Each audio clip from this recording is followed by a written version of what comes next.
One of the things I like best about Pie and A Pint is that every week there's something new. So you're constantly being surprised, challenged, different forms of theatre, different subject matters, writers at the beginning of their careers, mid-career. It's a real smorgasbord of ideas and talent. It's been fantastic to see the audiences in Edinburgh build up over the years, and it's now really, really popular.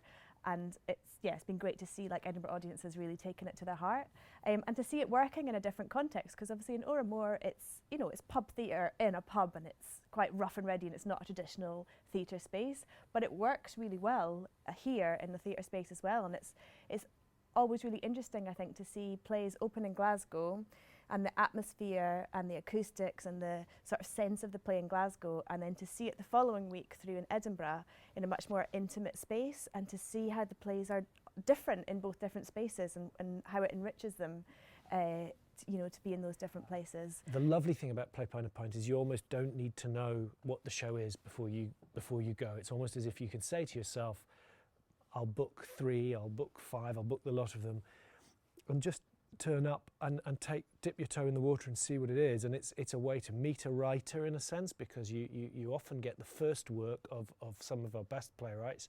You also get playwrights who are otherwise very well known for other work, but you get a chance to see them in a different format.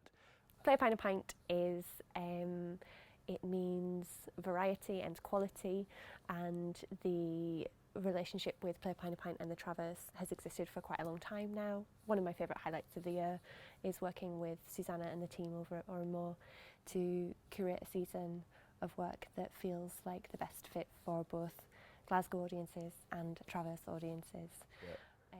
Pie and A Pint is a brilliant format, because it means that people out with Glasgow want to see it.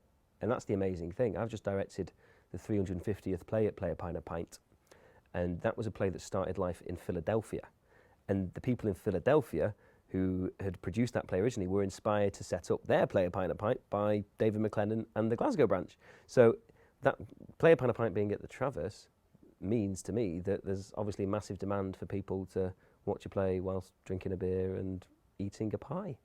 Maybe it makes the play better. Pie and A Pint holds a really close place in my heart, because it's the first place that I ever directed professionally, with a play called One Gun that was written by Ian Lowe, and it was a fantastic experience. And so I'm really keen now to be able to give that experience to other writers and directors, to be able to share taking risks on new work, which has always been such an important part of Pie and A Pint.